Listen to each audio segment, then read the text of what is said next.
Hello, my name is Maurice Washington. Hello, my name is Maurice Washington. I want to welcome everybody to another episode of Executive Talk. Those who are watching live and those who are listening later on our podcast, thank you so much for joining us. Today's segment is titled, This is Why Your Plan Doesn't Work. So I want to, before we go into and introduce our guest speaker today, I want you to think about that, your financial plan, where you are time and space right now with your financial plan. We're going to talk about why it's not working, because there's a rhythm here, there's a pattern, and what we want to do in today's segment is actually expose why it's not working. So with me today to actually talk about that is Kerri Farren. She is a seasoned IRA. IAR. So without further ado, let's go ahead and bring Kerri Farren to the stage. How you doing, Kerri? I'm doing great today. How about yourself? I'm doing well. Thank you for being here, and thank you for tackling all these necessary issues and challenges people are going through. Yes. Yes, I'm here. It's going to be a nice, simple show, but it's going to have a lot of information that's really needed for people to really understand and know about. That's fair. So I want to bring everybody back to the past, and I'll bring you back to the present. In December, we had talked about, and it was an end of the year review, and we spoke about just looking at the year and how people are typically frustrated around about December. Is that still? And I mean, they're frustrated around about December because their plan is not working. What do you see nowadays, Kerri, where people are coming to the middle of the year? Are people excited about it, or where do you think people sit at this stage? It happens so different for so many people, but a lot of it right now, it's the end of May. Well, not quite, but getting there. And people are looking back at what they did in December to schedule, to see how I'm doing. And I bet most of them are not at all, probably even close to where they planned on being. And it's not because it was their fault. It's not because they made mistakes on their own, but it's just the way the economy was going. It's way different things were happening during those 6 months that weren't planned. It's all things like that have changed that was not counted on in December. So now they're looking back and they're saying, well, I wanted this in December, I wanted this in January, February, March, but now I'm in a position that's not on my plan. So people are like, did I follow my plan? And what can I do to change this? And I don't want to blame myself for it, which people should think too. Kerri, every time, I mean, there's obviously a lot of notable shows that we've done. The one that the recurring message that always pops into my head is volatility at this point. And I think, and I don't think, I know specifically volatility hits us all in one way, shape, or form. But that is a major concern as to how some of these plans seem to fall out of place. Would you agree with that? I totally agree with that. Volatility is insane, especially right now. I mean, it's always been around, but right now it just seems like it is stressing people out so much because you never know what's going to happen. I mean, we are in a different part of the world and time right now than we've ever been in. So the people could have been comfortable in December, in January, February, not. And now for sure, May, they're not, because they just are not used to, well, I shouldn't say they're not used to it, because like we said, we've always had volatile markets, but this one's just different. And people, so many things are unexpected every day. So people are stressing out. There are people that are fine and good. We know all about that. But there are a lot of people that are in a position right now that they are stressed out because their plan is not working. That's fair. So I want to bring this up because this is an important sheet. You have the F&A, the financial needs analysis. Talk to us a little bit further as to why, when you meet with people, why you take people through this F&A. Okay, this is one of the main things we originally start with. It is to get the client's information on their goals, their objectives, what they're going to do, what their plan's going to be. And so this information needs to be in detail.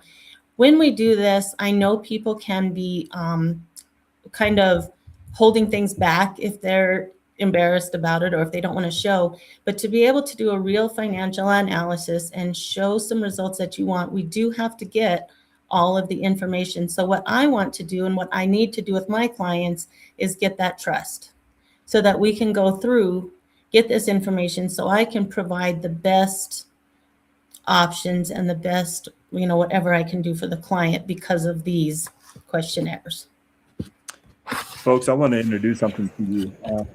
One of the most uh, challenging things for us to do, there's the easiest thing for us to do is live in our feelings, and it feels good. At least we're safe. We got money in the bank. We're paying our bills on time. But there's certain elements in life that actually brings out the exact truth as to what's your story. And to me, Kerri, this is one of those things. This is one of those elements that when you're probably meeting with somebody, when you're asking penetrating questions, you actually have to reveal where you are truly. You can no longer live in imaginationville. You can no longer live in your feelings and just know that there's something. This is the revealing part, and I feel like a lot of people stumble on this when they should see this as an opportunity for exposure so that we can move forward. Mm-hmm. Definitely. Facts are facts. And that's one reason why math was something that I just love to do, because you can never argue with the numbers. It is Yeah, what it is. And so the truth comes out, but it can always be good. And that's where we can start to give great opportunities. that's right. That's right. And so let's go ahead and take us down each of these pages so we can understand what these truths are and what seems to reveal and what you seem to learn as you go through these pages with your clients. Okay. The first page, of course, we can just, go through quick. It's just getting your general information. So I know what to look at, know what to do, have all your information ready when we start making plans. So that's simply a basic page. Okay. Yep. The next page this is where it really starts. So this is when we start having to look at your income, your expenses, and debts. And the very first thing we want to look at is your income higher than your outflow? Right there, a lot of the time on these first page, we see right now we have a conflict. So let's see what we can do. What I like to do is see the people with the most difference between the income and the outflow. The bigger the percentage with that income higher is great. So that's what we're going to start looking at. But this is right now, let's look at the basics and that. So that's the information I get in, all of pretty much their incomes, their debts, everything, so we can compare that. So that's another simple page, but again, hurting kind of to give the numbers. Sure. This one is very important to me, as like many of my other shows that we've done about life insurance. This is something that people don't understand the real meaning of what they need to have. And in the example that we're going to show, I'll explain why this is important. But right now, we just want to look at what kind of things you have for after. If something tragic happens that you're unexpecting, especially unexpecting, then you have support for your family. Because if the main person that's bringing in the money happens to not be able to work again, or worst case scenario, death or bad sickness, then how are you going to have your spouse and or children survive without some life insurance? So it is very important, and I like to talk to clients about that. So that's number one. And so this was where it comes to where we can even that out more. So life insurance is very important. Now let's get into the finance and the numbers. A lot of people don't understand that we need a large diversity in our investments. Mm-hmm. In this presentation, or this slide, we have the tax now, tax later, tax advantage numbers. And what we want to do is have this as diverse as possible so that you have the ability to have the money you need now, the money you need later, and then the money you'll need for tax purposes. Meaning we want to have things that you have to pay the less tax as possible, because people don't like doing that. So in this example, we do have such things that we talk about. Your bank accounts, things like that, they're going to be taxed. Mutual funds, things like that, they're going to be taxed every year.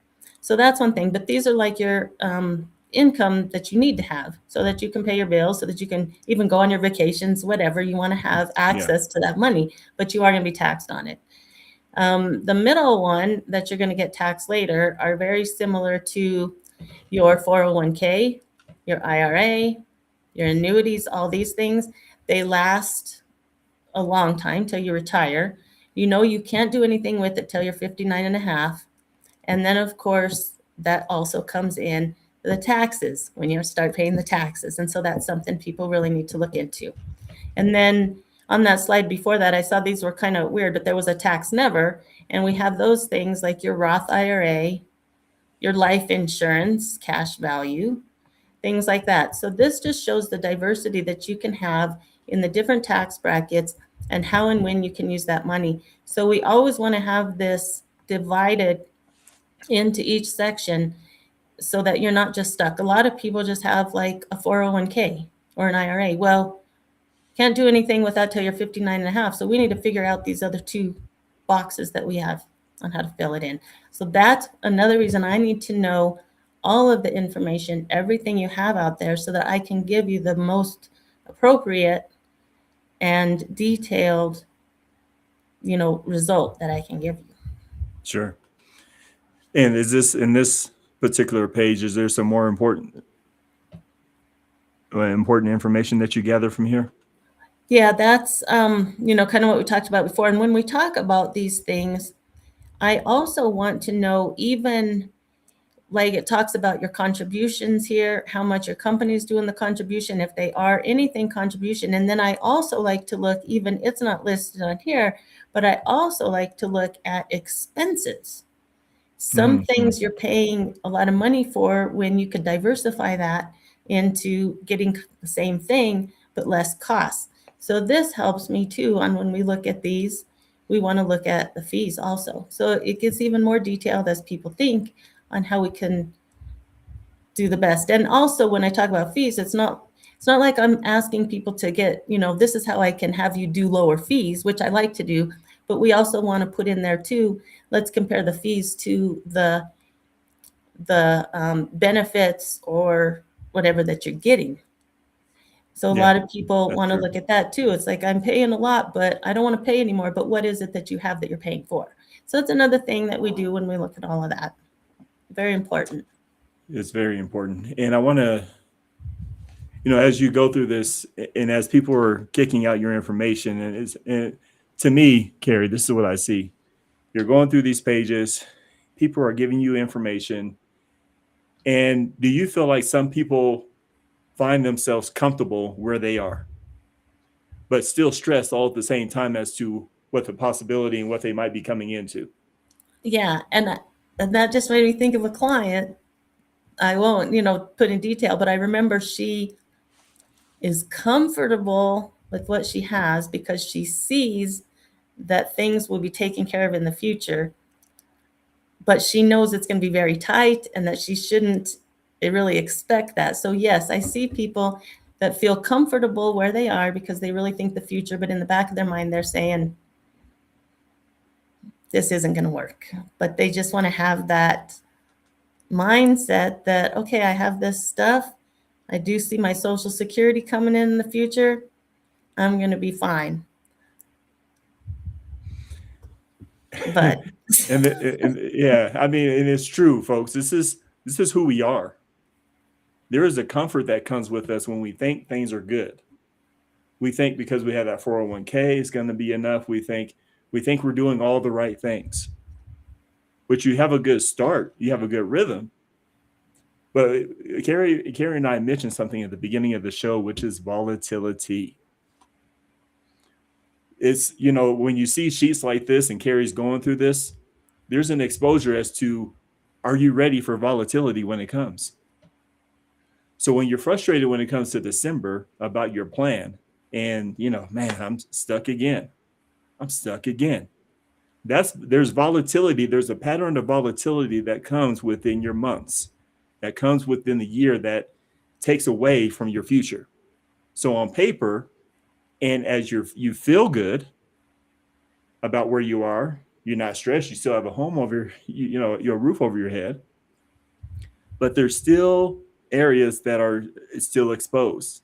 And then that's where volatility comes in to hit you. And I think that's really where Kerri is actually, when you have these meetings with folks, that's what you want to do in that first conversation, is expose where the potential volatility can come in and, cause a ripple effect. Would that be accurate? Mm-hmm. That's totally accurate. And because of so many people that I've worked with, I see so many different scenarios. And I bring my dad up for everything because of life insurance, this and this. Yeah. So I'm going to keep bringing him up all the time. But he had a para here in the United States, here in Colorado. It's like a retirement plan, and it's very simple to, a pension. Once you retire, you get the same amount for the rest of your life. And him, along with other people that I know, counted on just that because they thought, well, if I have this kind of income for life, I'm going to be set. However, that changed. All these different things changed in his life, not only just the basic stuff of inflation. Yes. And so him thinking that his, retirement plan pension will be fine, in the long run, it just wasn't enough. It wasn't enough because of the changes and the volatility in everything, that it was a tight ending. Yes. And so I use that experience that I've been through is really what makes me know that people need this kind of help. And I want to go back to one thing, folks, and and Kerri has willingly brought a scenario to us so that way we can see what this time that she spends in the first meeting with you to gather all this information, how it comes back, because this is important. But I want to point something else out. One of our shows Kerri and I did, we were talking about your investments and your protections and so on and so forth, right? We were talking about your insurances.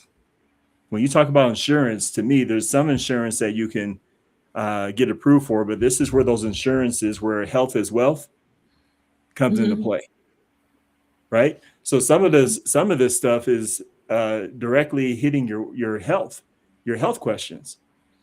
So when your health is not in order, this is sometimes why this sheet is particularly blank, right? Because you may not be able to get approved, or you may not be working towards that, but that is something that needs to be top of mind as well.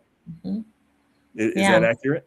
That's totally accurate. And that's one thing that I do is the younger you are, it's the best time to get life insurance because it's cheaper. You don't have any medical problems, all of that stuff, and you'll never lose that. So you'll have it for the rest of your life. It goes, even your children. We've started life insurances for children at 1 year old because it's definitely cheap and they'll have it. The parent, of course, pays for it. It's time because a 1 year old can't.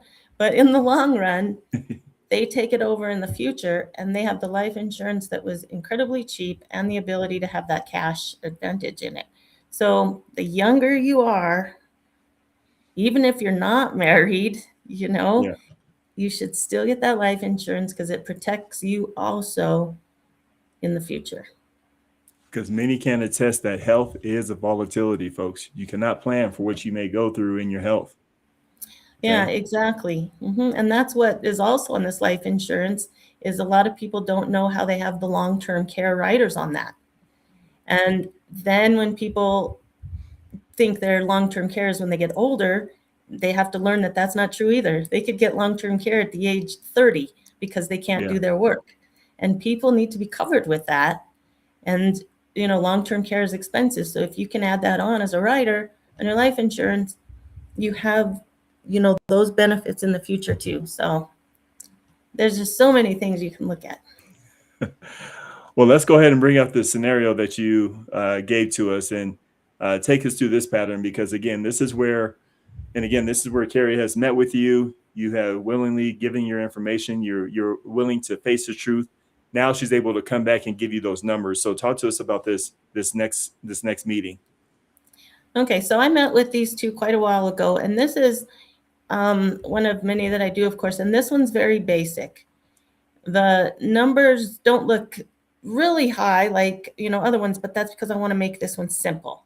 These are great people, and they are off to a great start. So I also thought this would be, really good something to look at. So they are young. What are their ages? And there you go. Oh yeah, the ages.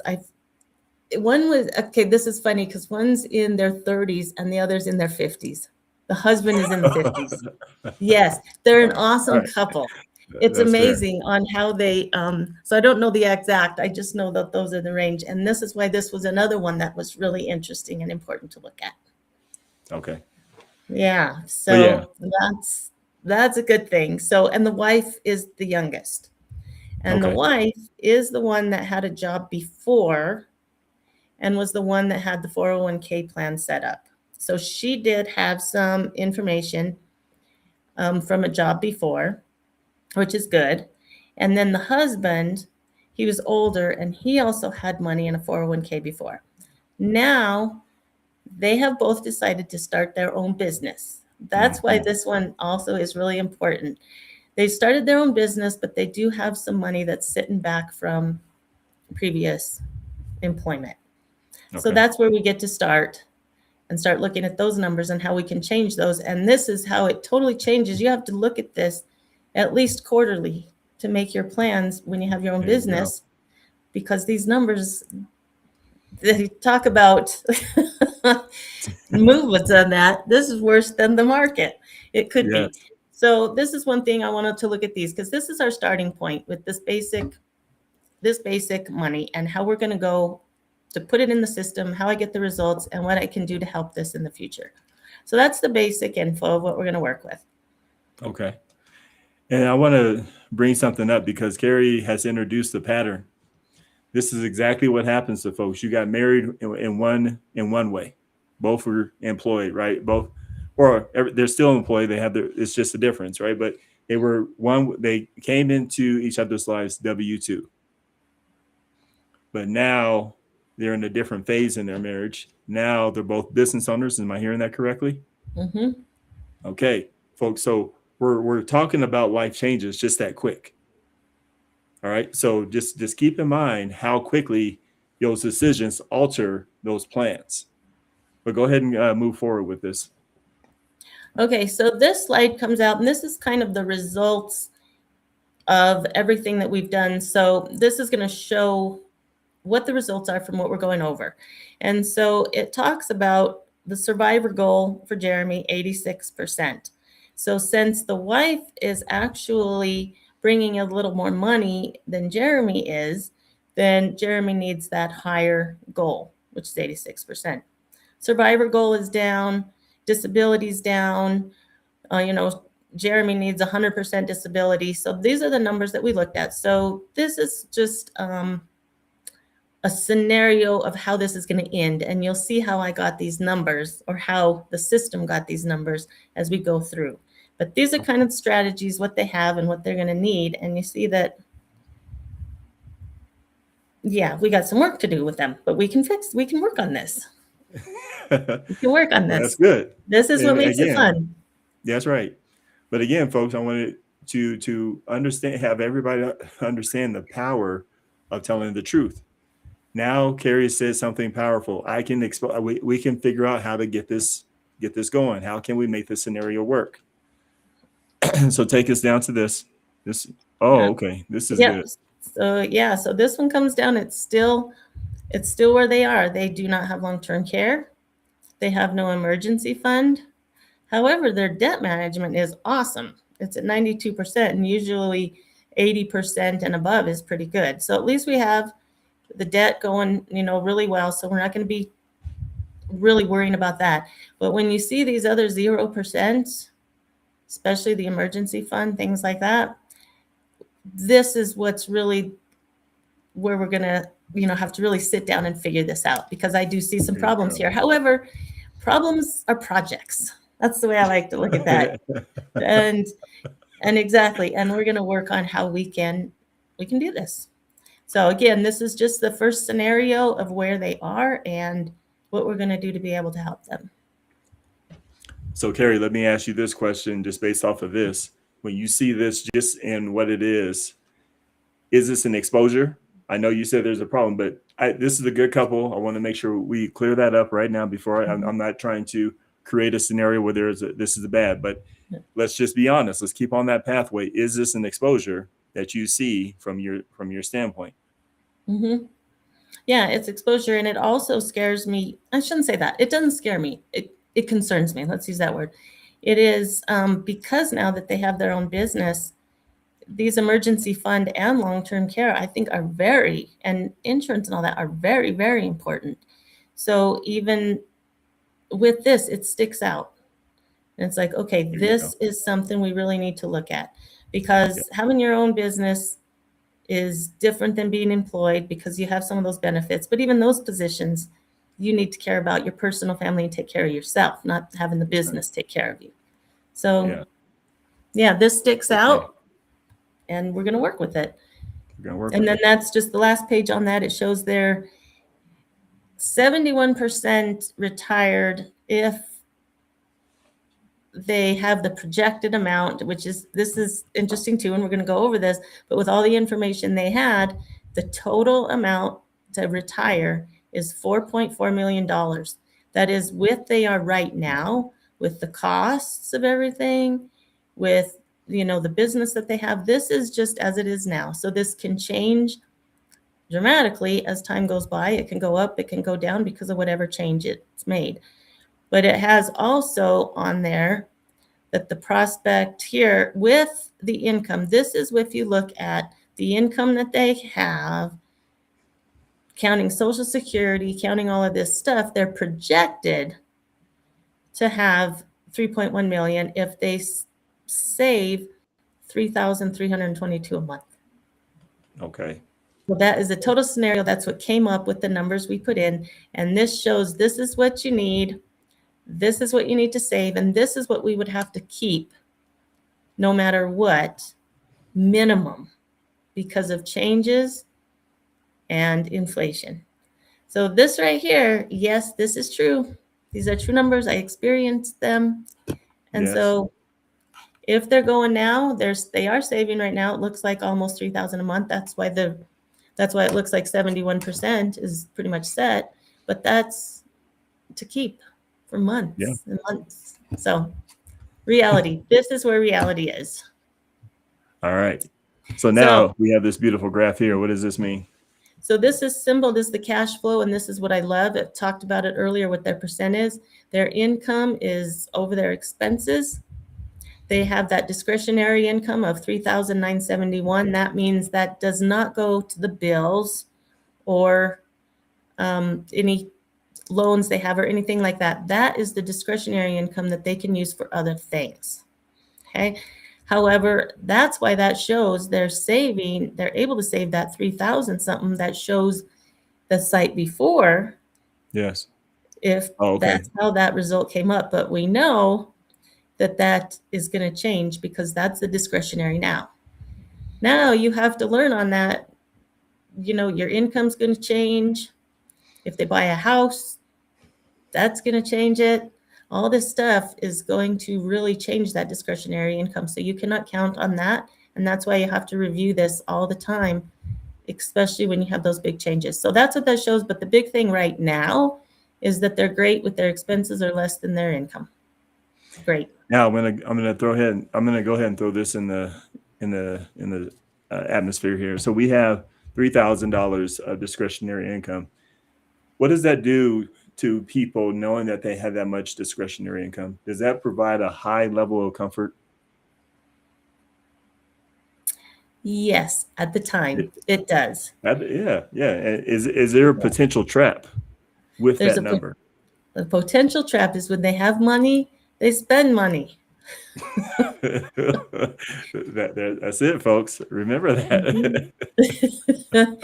Again, I applaud this family, but I want to bring up these holes. And when we're talking about the volatility and the frustration at the end of the year, because we're comparing your December to where you are now. And these are the scenarios that engulf you, right? Mm-hmm. So, but go ahead. I apologize for interrupting you. No, that's okay, because it totally jumped up. And it's a good question. But yeah, I was just kind of explaining the same thing. That's going to change, and people might be spending this money on trips or things that they really don't need. And I'm not saying do not do fun stuff. You want that discretionary income so you are able to do fun stuff. Don't save everything just so you can retire. We want everybody to be able to do the things they want to do. However, also save the money. So that's where that discretionary income comes in. We want to be able to use it to live a good life, have fun while you're young, but let's make sure we're putting that other money away so that you can also be doing it when you're older. That's it. Okay.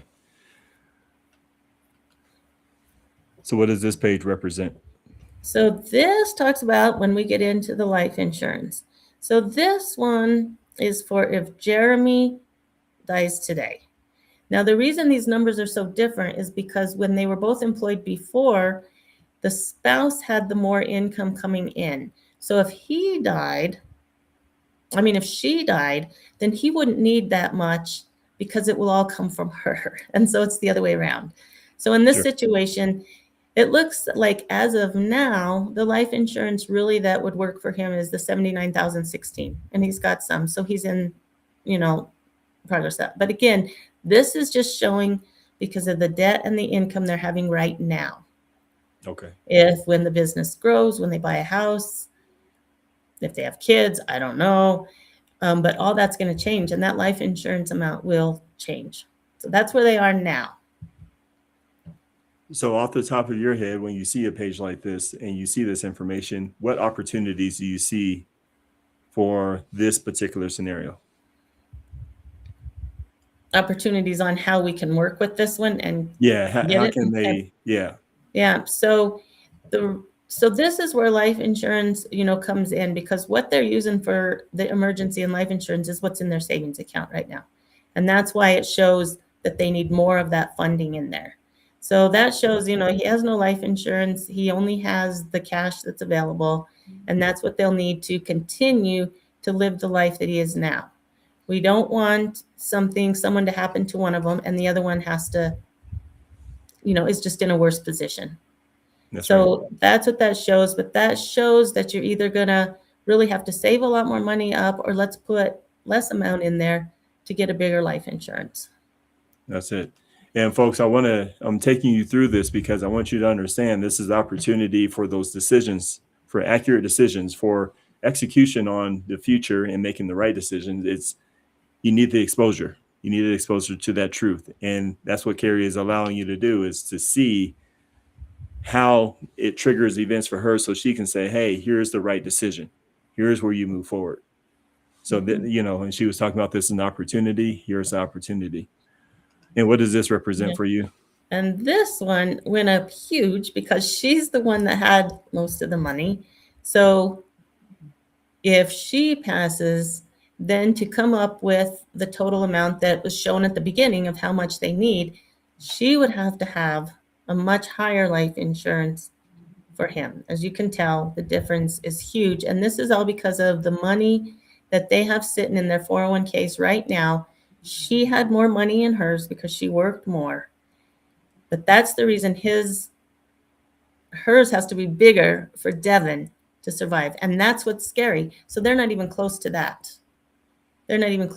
So to be able, and I also believe that is also different because of the age. Also, the age, huge difference that we talked about, is what makes those changes too. So that's where we're at. They're at 3% progress without having the life insurance. But we can go ahead and you're able to buy insurance that will give you that for a much less price than trying to save up $1.9 million just for that. Yeah. So that's where we go with the survivor goal. Okay. And that just shows actually the details. So instead of the graph, we have numbers. So if you're a graph person or a numbers person, that's, the numbers that we need. It shows the 1.8 million that we would need of a survivor. So those are pretty much just the numbers of what we just went over with the graphs. Disability, we don't have much to talk about that. You see that you have no disability. It seems like right now at the time with the money you have the ability to have a little bit of disability in there to pay for it. But in the future, you have none. So we really have to work on their disability. And again, a lot of people get that through their work when they're employed, but not, just having your own business. So we got to work on the disability goal. And this is key. It's for them as a couple, as a married couple. It's great that they made that decision, taking the high risk, doing what they're doing. But that risk, that change has pivoted everything, their whole scenario. It made that disability that was once included now have to be supplemented. So again, this is why, Kerri and I, in a lot of our conversations, we talk about comfort. It's one of the dangerous things you can ever do in life is get comfortable. And this is where, when you see this scenario, you're doing just fine. It's almost, changes in life, you're actually starting at a brand new starting point, folks. Now that your scenario has changed, you have to look at everything completely different and attack it a lot differently, and really get out of comfort zone and pretend like you're at ground zero. Even though you're not, you have, things are still going good, but just really get that in your mind, because it keeps you away from being comfortable. And so that's what's showing up for me as you're talking, Kerri. Mm-hmm. I agree with you totally on that. Perfect. So what about this? What does this represent? So this one goes again on Devin. If he becomes disabled today, then he still needs an amount of need because we don't have it. And again, as you saw on either one of them was at 100%. This one's at 0, and that's just because of the income they have now and the amount that's saved. Okay. So this happens now. If Devin became disabled today, then there's not going to be much for the one that needs it, her spouse. Gotcha. Okay. This one, again, Yep. Here we go. Long-term care. They're There at you go. 0. All they have is the savings. And once that savings, the whole $13,000, long-term care can cost $10,000 a month. You never know. So that money, if that's all you're going to be Yeah. able to use it for, it'll be gone fast. So we need to put some of that money into getting the long-term care so that it will last. And this one definitely have none. So huge recommendation. Okay. And that's, and I believe in Kerri's world, a red flag. This is where you want to dial in, consider getting that long-term care sooner than later, because long-term care is probably one of the hardest to get approved for, right? It's about as hard as, insurance. But long-term care is so much more expensive the longer you wait. I mean, insurance gets more expensive as you get older, but long-term care grows their amount or their cost incredibly faster. Got it. So that's something that really needs to be looked in early, right away. All right. So then, let's see here. Your emergency fund. So here comes the emergency fund. They're at 0. What this means is the emergency fund, you should have 3 to 6% of your, 3 to 6%, of your monthly income, or 3 to 6 months. I knew I was wrong on that. I knew that didn't sound right. I was allowing you to work through it. I got you. I was going 3 to 6%. That's not very much money. 3 to 6 months of your regular income is what you need to have that emergency fund. So that if you're out 3 to 6 months, not being able to work or not being able to do something, or getting a huge cost of something you have to pay for at your house, or something that costs a lot of money, you have the cash there to use instead of using a credit card. We want to be able to use that instead of getting more in debt. Then once you use some of that, you can start putting in your money again. But it's always recommended to have 3 to 6 months of having that emergency fund for you, and something happens, because we don't want to use our credit cards. Do not want to use credit cards, and do not do a percentage, 3%, because that's not very much. That's fair. Jeez. What about this? So analyzing your debt. So this is the one we talked about at the beginning, is they're doing really good. They don't have a huge debt. They're at 92% with their income to debt. So this is great. And it shows the year-to-date earned income ratio, 8.47, finding the right ratio of debt. So like I said before, 20% is usually okay. To be up to 2080 is okay. And they're at 8.4, 92%. So they're set. This one's really good. Okay. So no alarms there. No alarms there. This is now the finalization of everything.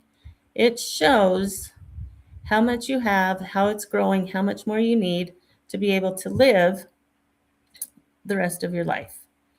So it shows the lump sum value that you're going to be having, the future salary and other income. And again, this is on where they are now.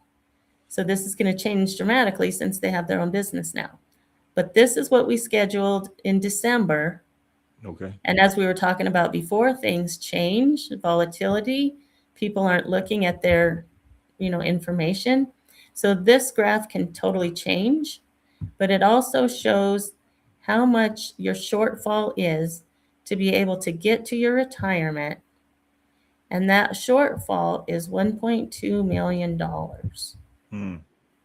That's counting what you're set at now, what your income's going to be, what your Social Security is at now is how they run this. So even looking at that, needing over $1 million to retire, they have some work to do.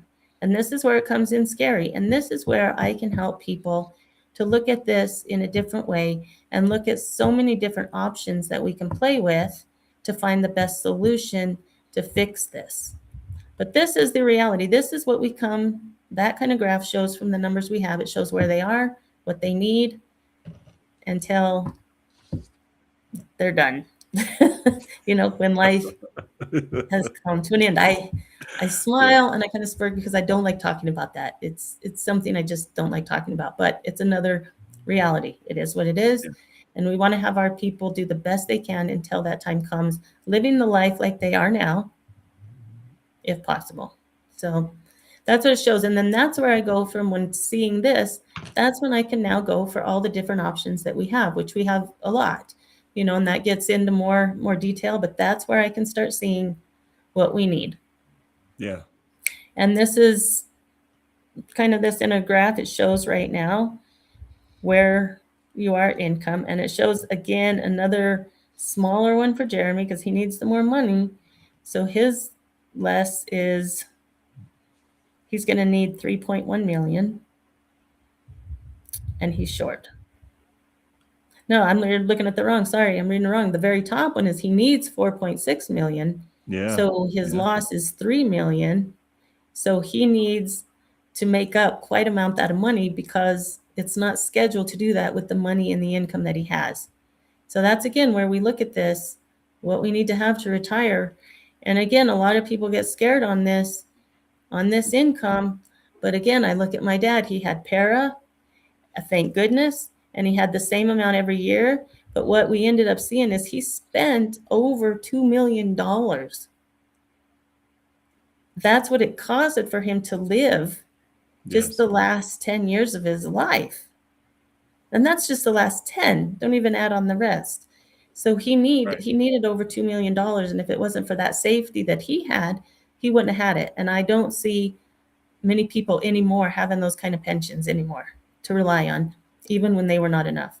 So that just proved right there that he spent over $4 million in his retirement time since 55. So, Kerri, let me ask you this question.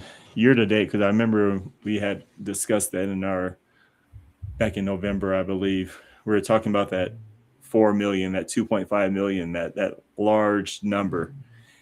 When you're presenting with folks nowadays, are people still scared, intimidated, is the right word, by that number? Yeah, they are intimidated badly. I mean, really bad. And I don't like seeing them that way. I don't like scaring them that way. But reality is just like numbers. They are what they are.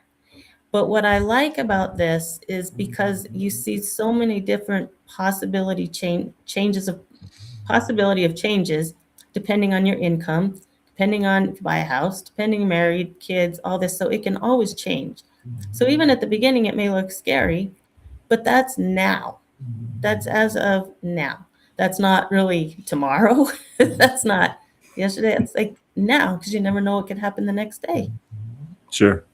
If And death happened tonight, that's totally changed tomorrow.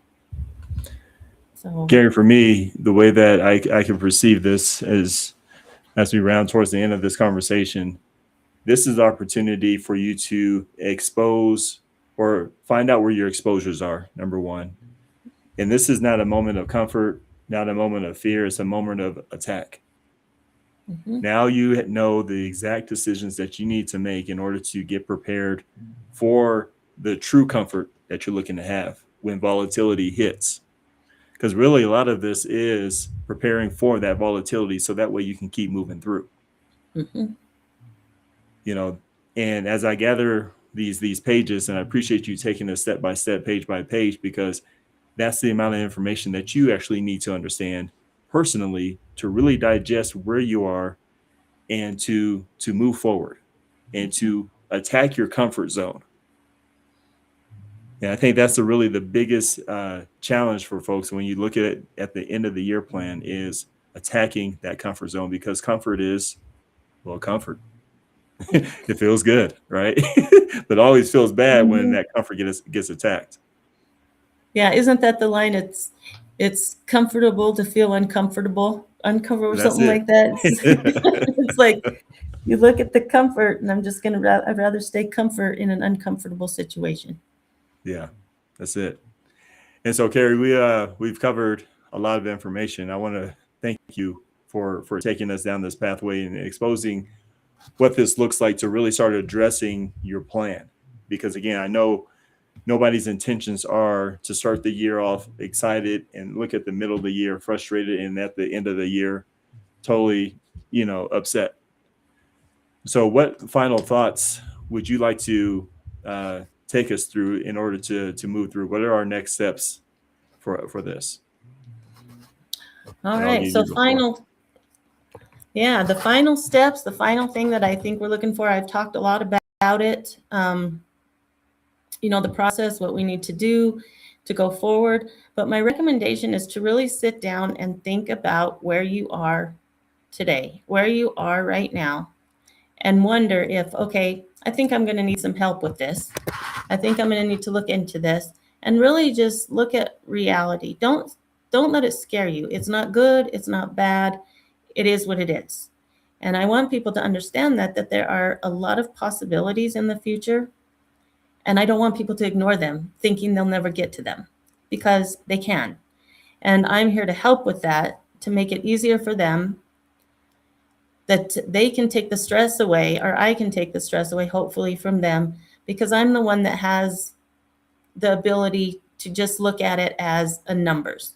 I'm able to look at it as a fact.